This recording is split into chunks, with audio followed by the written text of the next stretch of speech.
Hi guys, my name is Vlad. One of the sport rehabilitation therapists at On Your Game. So today I'm going to be talking about tibial stress syndrome, medial tibial stress syndrome, MCSS for short. So I'll wait for a few people to join and then I'll get onto it shortly. Hope you've all had a good Monday and a good start to the week.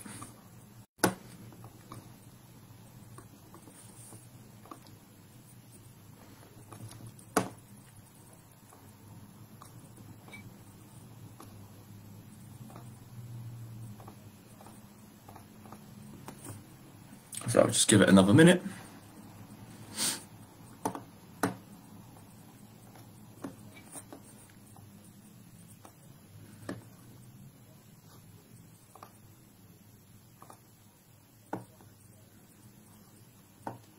So, medial tibial stress syndrome. It's commonly known as, by most people, as shin splints, and most commonly reported in runners and recreational athletes and even professional athletes. And this injury is associated with overuse. Now, this condition involves increasing pain around the bottom 2/3 of your posterior inside of your shin. So if we take the right leg as an example and we run down the right side of the shin and we kind of feel inwards, that's where we'd usually start to feel the pain. Now, the pain can diffuse around that bottom bit of the tibia, so our shin bone, and it can diffuse into surrounding soft tissues like our calves as well. Now, the function of our tibia is to bear the majority of the weight between the ankle and the knee. So if we start getting pain present with the shin, we kind of need to understand why that is, and we'll get onto that shortly. Now, the underlying pathology is not properly understood, but most research suggests it's because of bony overload and potentially due to something called periosteum inflammation. And the factors which cause these we'll get onto in a second. So what is periosteum inflammation, just as a background? So periosteum covers the outer surface of all bones, and the inflammation of that is caused by overuse and repetitive stress on muscles and connective tissues. So you might be thinking, why is that and why does that link? Well, muscles attach and originate from our bones through tendons, and the soleus, which is part of our calf muscle and sits below the gastrocnemius, has an origin point on around the back of the shin bone. So if the muscle's been overworked excessively, this will constantly pull on that area where it originates from, and it will start to irritate and inflame that periosteum, which sits on the top layer of the bone. So we ultimately start to get pain within that area. So some of the signs and symptoms we go on to right now. So I'm going to talk about the general symptoms and then how this may kind of present on a day-to-day basis. So general symptoms we get is that achy pain across the end 2/3 of the inside of our shin bone / tibia.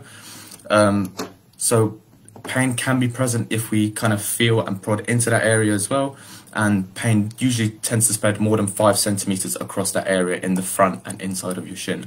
You might also get muscular pain spreading across to your calves, and pain is usually provoked during and after exercise and usually reduces with enough and adequate rest. Swelling might be present in both areas, so if you compare both sides of the legs, you might see that there's a noticeable difference in size, and pain is usually found in both legs.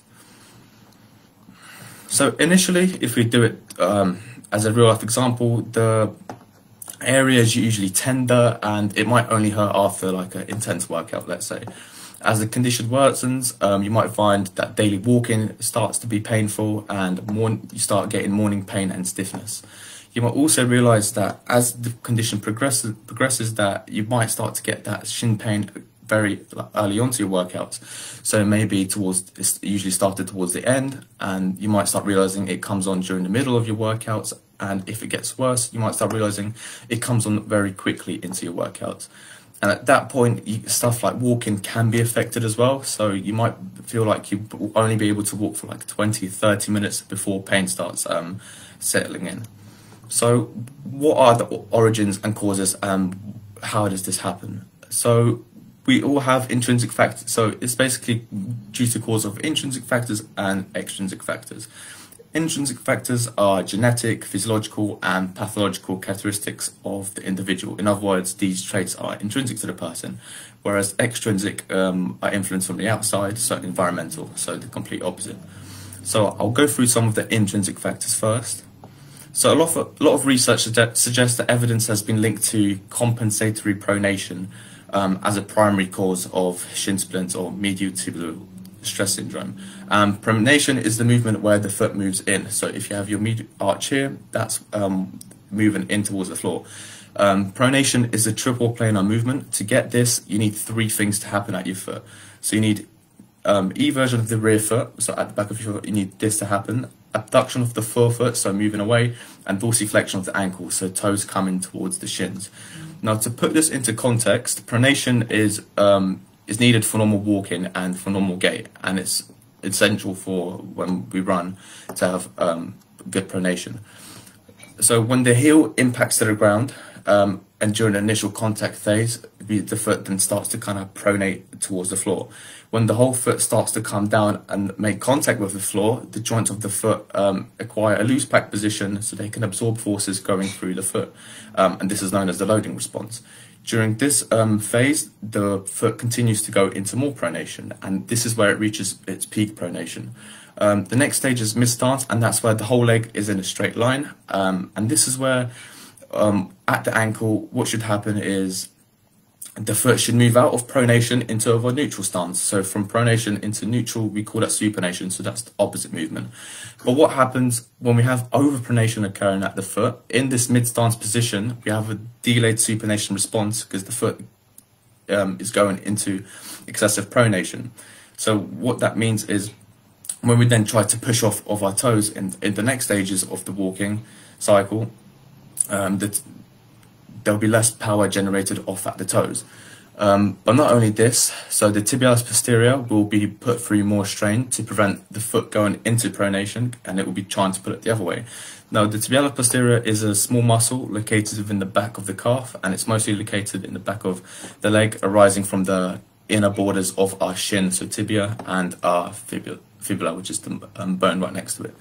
And thirdly, so the gastrix and soleus complex, or calf complex, will have to then forcefully contract even more to improve the generation of power. So when we try to push off with our toes, and that's to compensate for the power lost after the foot's gone into that pronation. So overall, you can see that there's a lot of stress going through that inside of the foot and inside aspect of the leg. So, and if pronation is over excessive, or if it occurs too quickly at the wrong time of their stance phase when the leg is planted straight, there's more greater tensile loads on the muscle tendon units that are assisting to control that movement. So over time, you might start to feel like you get shin pain across because the muscles are having to overwork. Greater weight and a greater BMI has also linked to increased let's call it shin splints. Now, the body mass index measures body fat by height and weight, and it's not exactly accurate as it doesn't consider water intake and muscular intake. So let's say you're an athlete, a higher BMI in athletes is considered more to be related to muscle rather than fat. So the lower leg will be considerably heavier if you've got more muscle on it. Therefore, there's more ground reaction forces going through the foot when you land. So if an athlete hasn't done running or long distance walking in quite a while, or hasn't done it for some time, they can start to experience that shin pain. And in that case, they have to basically generally load their training programs and start to generally increase load so the body can adapt to their weight. And this can also apply to a general person. So if you're overweight, you're going to have greater ground reaction forces going through the foot because you've got more weight being planted onto the ground. Now, so you might feel like going into running or doing long walking activities will start to cause that little pain throughout the shin. Now, a good example doesn't actually have to focus around people overweight. It can actually happen to anybody.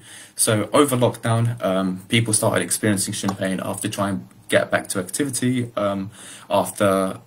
into activity and sport after being fairly sedentary and gaining some weight.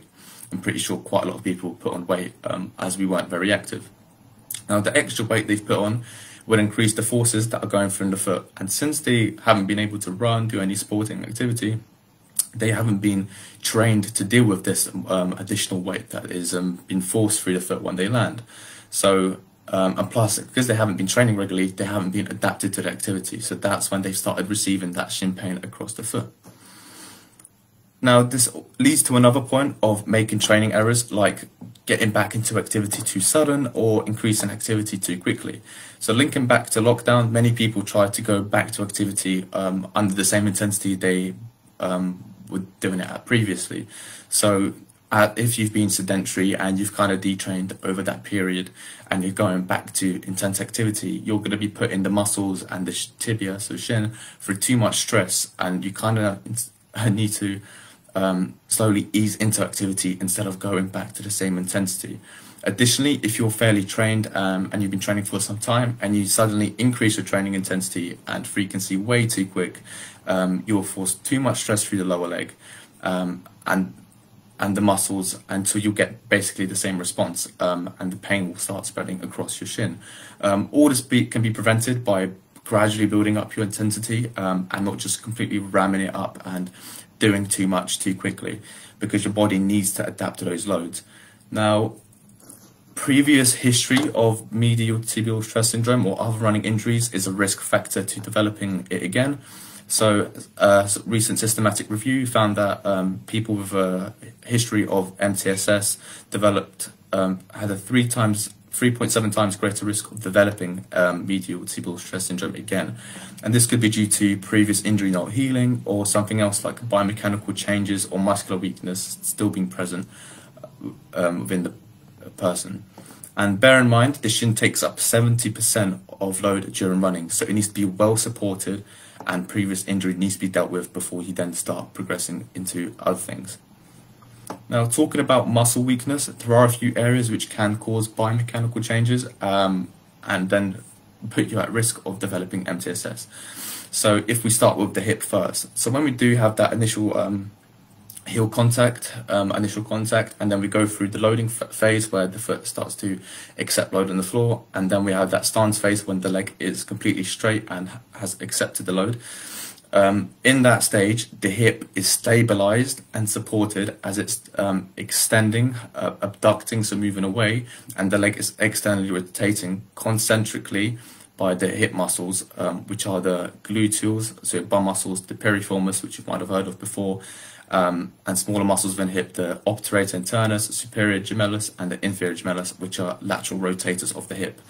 Now, if we have weakness or fatigue in any of these muscles, we can develop the opposite of what I've just said. So your leg will start to, your upper leg bone will start to go into internal rotation, and your knee will start to adduct, so it will start to go inwards, and you'll get internal rotation of the shin as well. And what that causes overpronation. And therefore, overpronation can be the result of weakness happening at the hip. And if not addressed, it will keep persisting with the same issue. As you can see, all kind of links in the chain. So something at the hip has a big effect of what goes on at the knee and the ankles.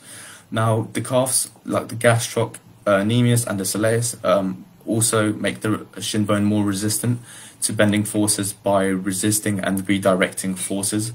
So if it's weak, it's not able to accept much load, and it won't be able to handle the demands of the activity, won't be able to allow the person to run at certain speeds and distances.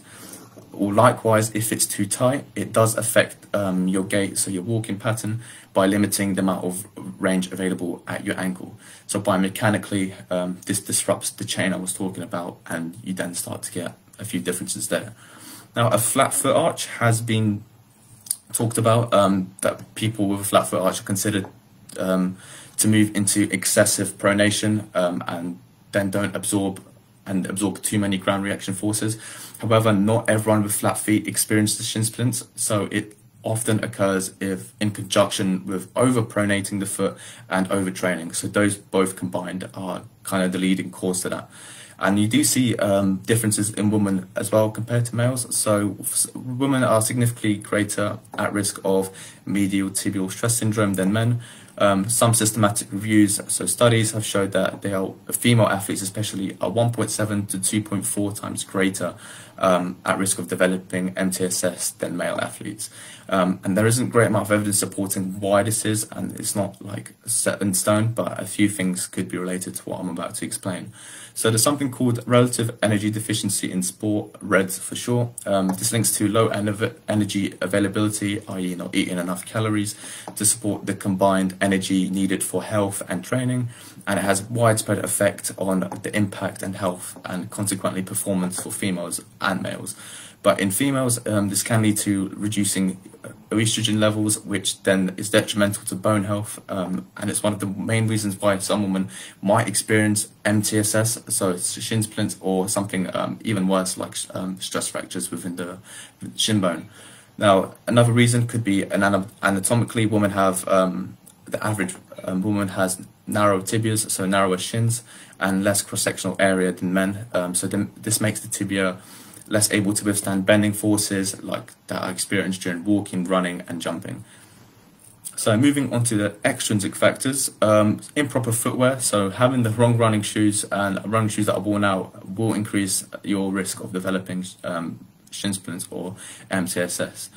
The reason for that is if it doesn't have a good enough cushioning and the shoe's too worn out, you're increasing the ground reaction forces going through your foot, so you're putting more stress through that bone. Additionally, if you are suffering from overpronation, having something like insoles might be really beneficial for you at first. And uneven or hard surfaces will place additional stress onto your calves and shins, especially if you're running through the same neighborhood and your sidewalk and pavements are uneven. If you're constantly running through that every day, or however long you run, your ankle will be landing on like awkwardly on an uneven surface, and over time that kind of builds up. And when your ankle isn't able to land on a nice flat surface, it is increasing its ground reaction forces because it's not absorbing the force properly as it hits the floor. And so how to deal with shin splints? It's not exactly understood what the most effective treatment is, but it is best managed by conservative treatment, and I'll explain what that includes in a second. So to prevent swelling or to make symptoms better, you can apply cold substance like ice or anything that's really cold for 10 to 20 minutes every 2 to 3 hours each day, depending on how much you like to. And in the meantime, you should basically avoid running or loading the lower leg at all through this point if you're experiencing a lot of pain. So there are a few stages or things you want to improve before getting back. So I'll go through 1 to however many we need. And obviously bear in mind, this is dependent on what things you're missing and what weaknesses you have, but this will be just a general representation of what should be looked at. So first we want to improve the flexibility of the gastrocnemius and soleus, so our calf complex. We really need to get flexibility through there so it's able to adapt and accept loads when it's loading.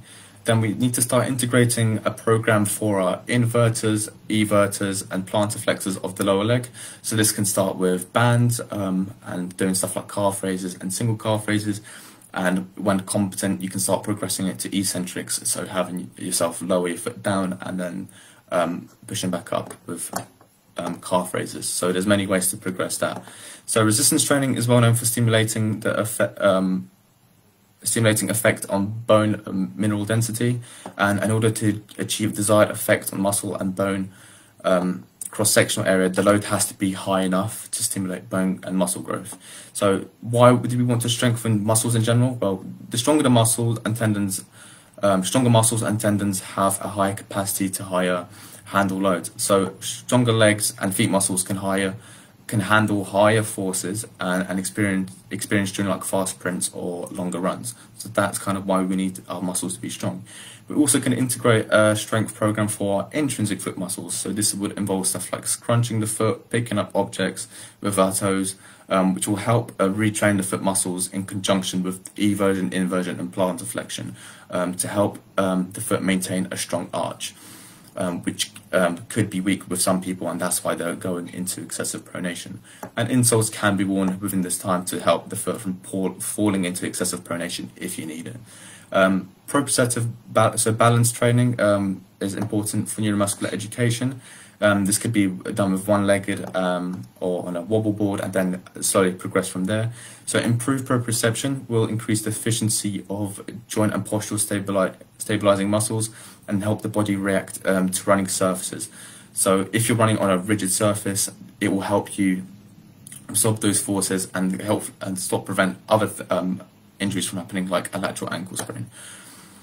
Also, we need to address our glutes, so our bar muscle, so doing stuff like extension and abduction movements, whilst also strengthening just the general upper leg muscles. We've talked about how the hips have a big play on causing excessive pronation at the foot, so we want to make sure they're strong enough so they can stabilize and support the hip during running or walking. In the meantime, whilst you're not being able to load and run, you can do other cardiovascular activities like swimming and cycling, and this is beneficial because it doesn't overstress the shin and it can still allow you to improve your cardiovascular endurance. Now, before returning to running, there needs to be no pain when you're pressing down and feeling the inside of your shin. So if you go down the lower 2/3 of the shin and feel on the inside, there needs to be no pain present when you're pressing in there. And this is an important indicator we use to show that you can proceed to load the area further and kind of slowly return to running. And before we return to running, we'll do some plyometric testing, basically like a jump test, to see if you're able to accept that load without any pain. And you can then slowly, from there, we can start to progress to jogging and running. And usually we'd start on a softer surface like grass, because harder surfaces like pavement have greater ground reaction forces going through our foot, so we want to start on something softer, sand, grass, whatever is available. So a graded running program can start from something simple like walking for 30 minutes and then walking for 9 minutes and jogging for 1 minute, walking for 8 minutes, jogging for 2 minutes, walking for 7 minutes and jogging for 3 minutes, and keep going down until you reach walking for 2 minutes and jogging for 8 minutes. And after that, you can start jogging for like 30 minutes, and after that proceed to running for 30 minutes and gradually basically increase your intensity. So as you're walking through that stage, you're basically increasing your tolerance to the exercise you're doing. And when you are jogging, you're only doing it at 50% of your pace. So jogging should be fairly slow, and you rest 1 day in between those sessions. So there are many ways you can integrate running back into your training, and this is just one of those that's done. And this is where load management is going to be very important. In the right amount, running can have a positive impact on bone mineral density, and that's why graded running programs are important. Our calf muscles have a protective effect because they reduce posterior medial bending stresses onto our shin tibia during running. So for that reason, it is important to avoid running with fatigued legs to reduce that stress going through the tibia. So when we integrate a running program, we kind of want to do it before doing any of the other leg exercises. Intensity, time, and the terrain we train at can also be changed to make things harder for a person, but that's kind of integrated later on as you start to improve. And obviously, if symptoms start to come back, you obviously know you've gone a bit too far, a bit too intense, and you kind of need to reduce your intensity.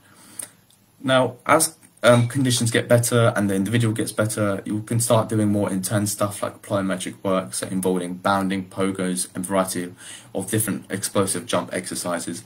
Now, these are there to increase the tolerance and endurance of your muscles, but also your muscles' ability to absorb and load correctly. And a jumping program will literally start off by applying progressive higher loads, including a few loading repetitions per session, and then building to doing that several times a day, and then building that to doing it at least 3 times per week, and it just kind of builds from there. And each individual will progress at different rates. That's why conservative treatment is very important, to see how the person progresses with each passing week, each passing day. So it's always a thing of looking back and seeing if there's pain, if they have adapted to that, and slowly increasing the loads. Now, MTSS, so medial tibial stress syndrome, can be mistaken for a few other things. Most commonly, most people regard medial tibial stress syndrome as a stress fracture. Now, they're two different things, funnily enough. So a stress fracture is, they present with similar symptoms, but there is a difference. So stress fractures, on the other hand, are very painful on a specific point, and it usually affects one leg, and it spreads less than 5 centimeters, whereas shin splints or medial tibial stress syndrome spreads for more than 5 centimeters across the shin. You'll get the same tenderness and swelling over the site of the fracture, and the pain will be present when you're feeling and pressing into the area. But eventually the pain can become more severe, and it can be too painful during exercise and during rest and at night. So those are some of the key features you need to look out for. You can also get bony bruising on the shin after falling, or little occurrence whilst playing sport. So a bony bruise occurs when traumatic injury to the bone damages the blood vessels, and blood and other fluids build up in the tissue. So this causes like a discoloration in the skin around the damaged area, but the injury is typically deeper than your familiar bruise, which you usually find appearing on the skin itself. You also have something called compartment syndrome. Compartment syndrome, so if you've got your shin bone to the right, so let's use the right leg, to the right you have a nice lovely muscle, so we call it, most people call it our shin muscle, and within that muscle you can start developing tightness and pressure within the muscle, and a sensation of tingling and burning, and it's quite tender sometimes to touch, and you sometimes can get intense pain which increases even if you try to stretch it. And it can happen towards the end or towards the middle of activity, depending how severe it is. And you will get these cramping and burning symptoms. So that's a way of differentiating it from medial tibial stress syndrome. You get this burning and cramping sensation, which happens across the muscle. Now, you do have something even more severe called deep vein thrombosis. It's a condition which you get blood clots in the veins located deep inside the thigh or lower leg. The pain causes pain and swelling within the area. So you usually get throbbing, cramping in one leg, swelling in that leg, and the skin is generally warm, and you get this red or darkened skin in the painful area, and you might see some swollen veins which are tender to touch. Now, like I said, it's a bit different, a lot different from what shin splints or /MTSS are, but if you see this, I'd get yourself straight to hospital and get it checked out. Sciatica can also be mistaken for our condition. So the typical symptoms of sciatica is constant pain, lower back pain, weakness, pain, numbness, difficulty while moving the leg. You get the pain can be worse than sitting, and you get that tingling sensation along the thigh and the leg. However, you can also get sciatica affecting the shins, and it can be directly in front of the shin, or in the inner aspect, or the outer aspect of our shin. So wherever the pain may be, it is sometimes accompanied by a variety of the normal symptoms we get, which is tingling, numbness, and weakness. However, sometimes we get leg pain occurring without the presence of back pain. So some people or athletes might misjudge medial tibial stress syndrome for something like when realistically we have sciatica occurring, which is originating from the back, but we don't associate it with that because we're not getting any pain around that area. So the effects on the athlete. So usually athletes will notice that the performance starts to drop quite a lot. The bony ache will persist, and they'll struggle to perform to their best, and physically you just won't be able to push past this until it's resolved and you kind of start to take conservative treatment and rest. If symptoms are ignored, it will get worse, and the risk of eventually developing a stress fracture can potentially increase and happen, and which will basically increase the whole rehabilitation time. It will make things a much longer process. Ultimately, if not resolved, as an athlete, you might have to take time from training, take time from competitions, and the more you prolong it, the more you don't get it sorted out, the more likely you are to have more time out from competition and from training. So it's important to deal with it. And I'm just going to leave you with one thing here. So in 2019, a study suggested that rehab can take to 9 to 12 months for somebody who has been experiencing regular symptoms for 3 months or longer. So if you are starting to feel the symptoms that I've talked about and you are experiencing it, don't delay it, because it doesn't matter if you're an athlete or if you're an individual, it will delay your recovery time. And for an athlete, it's more probably not great because they have training and competition to get back to, but it can be the same for a normal person, as you won't be able to do the activities you love. So don't prolong it, and kind of manage it effectively, conservatively, for what I've talked about. So I hope you've enjoyed and gained some information about medial tibial stress syndrome and how to kind of more or less treat it and diagnose it from the other ones. I hope you've enjoyed listening, and I'll see you guys again soon. And if you've got any comments, just drop them down and we'll get back to you. Cheers. Thank you.